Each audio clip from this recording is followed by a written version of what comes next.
Computer science and application इस subject के साथ में अगर आप लोगों ने यूजीसी नेट एग्जामिनेशन का 2024 जनवरी वाला फॉर्म फिल किया है, 2025 जनवरी वाला फॉर्म आपने फिल किया है, तो आपके मन में भी ये सवाल आ रहा होगा कि पिछली बार की इतनी हाई कट ऑफ को देखते हुए which was 218 out of 300 for your category, that is general category, तो ऑब्वियसली बात होगी कि आप लोगों के दिमाग में भी ये सवाल आता होगा कि इस बारी का जो पेपर है उसका लेवल कैसे रहने वाला है।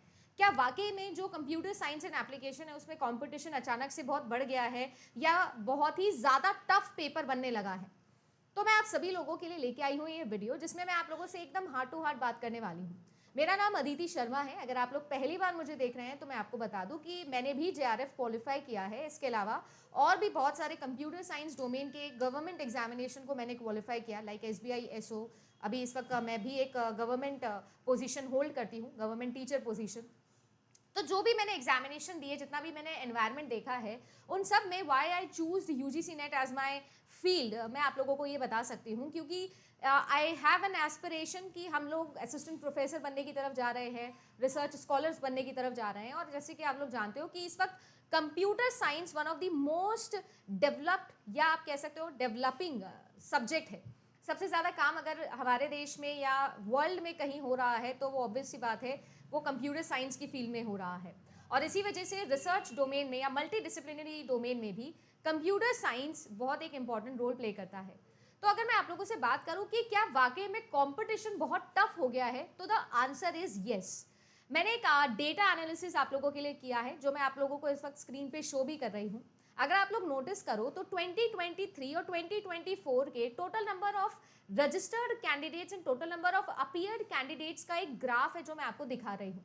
अगर आप नोटिस करो तो लगभग अगर मैं टोटल नंबर ऑफ कैंडिडेट्स जो कि आप कंप्यूटर साइंस एंड एप्लीकेशन के साथ यूजीसी नेट फॉर्म फिल करते हैं वो नंबर मैं आपको दिखाऊं तो लगभग 4 से 5 गुना 5x total number of aspirants है जो इस वक्त अप्लाई कर रहे हैं for UGC net examination, and that's a huge growth. अगर आप लोग देखो तो यहाँ पर दो मेजर रीजन है इस एग्जामिनेशन की तरफ इंक्लिनेशन बढ़ने का।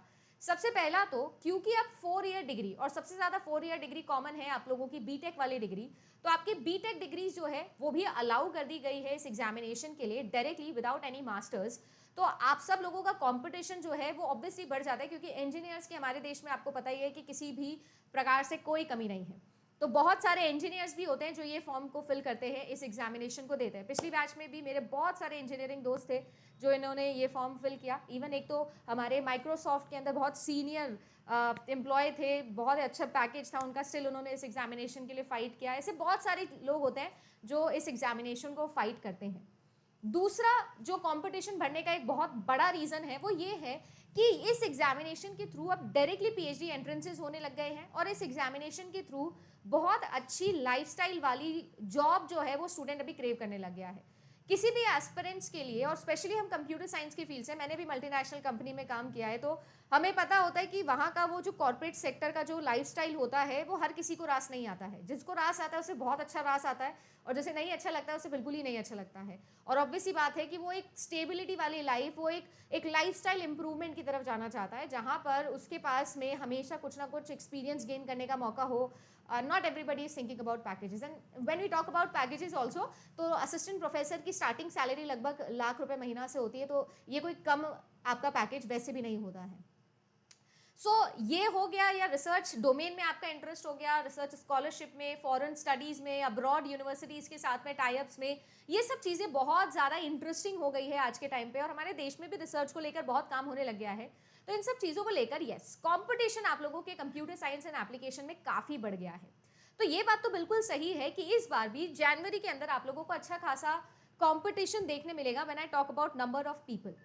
बट जेन्युइनली अगर मेरे से कोई पूछे, मैं 5 साल से कंप्यूटर साइंस एंड एप्लीकेशन पढ़ा रही हूँ यूजीसी नेट अरीना के अंदर, और अगर मैं जेन्युइनली बोलूँ 2024 का रीनेट वाला एग्जामिनेशन अगर मैं उठा के देखूँ, और मैं आपको सॉल्व भी करा रही हूँ वो पेपर रोज़ 8 बजे क्रैश कोर्सेज में मैं वो आप लोगों को पेपर सॉल्व करा रही हूँ, तो मैं आपको एक चीज़ बहुत ज़्यादा कॉन्फिडेंस से बोल सकती हूँ कि 218 कट ऑफ आउट ऑफ 300 जाने का एक मेजर रीज़न ये था कि पेपर वॉज नॉट डिफिकल्ट। 2024 के अंदर जो रीनेट एग्जाम हुआ है पेपर डिफिकल्ट नहीं था, पेपर बहुत अप्रोचेबल था, बहुत प्रिडिक्टेबल था और इसी वजह से कट ऑफ इतनी हाई गई। एक एग्जामिनेशन 6 महीने के अंदर दूसरी बार हो गया था with in the span of 2 to 3 months. तो इस वजह से भी, क्योंकि रीनेट करवाया था एग्जामिनेशन, तो उस वजह से भी बहुत सारे क्वेश्चंस रिपीट हुए थे, बहुत सारी चीज़ें थी जो रिपीटेड थी आप लोगों के लिए। तो ऐसा नहीं है कि पेपर डिफिकल्ट बना, paper was totally and totally predictable and approachable, therefore cut off was so high. But अगर मैं बोलूँ कि आप लोगों के लिए क्या एक्सपेक्टेशन है फॉर जनवरी 2025 एग्जामिनेशन, तो आई बिलीव कि आप सभी लोगों के लिए पेपर काफ़ी बैलेंस्ड आएगा। बिल्कुल वैसे ही अगर आप लोग नोटिस करो तो जैसे आप सभी लोगों के 2000 मैं कह सकती हूँ 23 का जो पहला पेपर था, या आप ये कह सकते हो कि जो आपका 2022 का दिसंबर पेपर था, आप उसको अगर एनालाइज करो तो वैसा कुछ पेपर आप लोगों के लिए बनने के चांसेस ज़्यादा हाई है। नंबर ऑफ एस्पिरेंट्स आप लोगों के बढ़ेंगे, बीटेक बच्चे बढ़ेंगे, तो जाहिर सी बात है कंपटीशन टफ होगा, बट पेपर बहुत ज़्यादा टफ आएगा। अगर मैं आप लोगों को ये बोलूँ तो मेरे हिसाब से एक गलत स्टेटमेंट होने वाला है। यूजीसी नेट एग्जामिनेशन या कोई भी कॉम्पिटेटिव एग्जामिनेशन 70-30 रेशो पे चलता है। 30% of your syllabus contains 70% of your question paper, and I believe अगर 70-75% स्कोर करते हो तो आपका जेआरएफ क्वालिफाई हो जाएगा। सो उम्मीद करती हूँ कि आप लोगों को ये एक छोटा सा डिस्कशन अच्छा लगा होगा। स्टे ट्यून, चैनल को सब्सक्राइब कर सकते हो बिकॉज यूजीसी नेट एग्जामिनेशन से रिलेटेड सारी information, computer science and application से रिलेटेड सारी इन्फॉर्मेशन मैं यहाँ पर लेके आती रहती हूँ। आप लोग मेरी प्लेलिस्ट जाके चेकआउट कर सकते हो। और अगर आपको ऐसा लगता है कि आप मेरे साथ में जून की एग्जामिनेशन की तैयारी करना चाहते हो, जून 2025, so you can also join my premium courses, जिस पर मैं अभी आपको कंप्लीट सिलेबस पढ़ाने वाली हूँ यूजीसी नेट का। सो स्टे कनेक्टेड, मिलती हूँ आप सभी लोगों से अगले डिस्कशन में।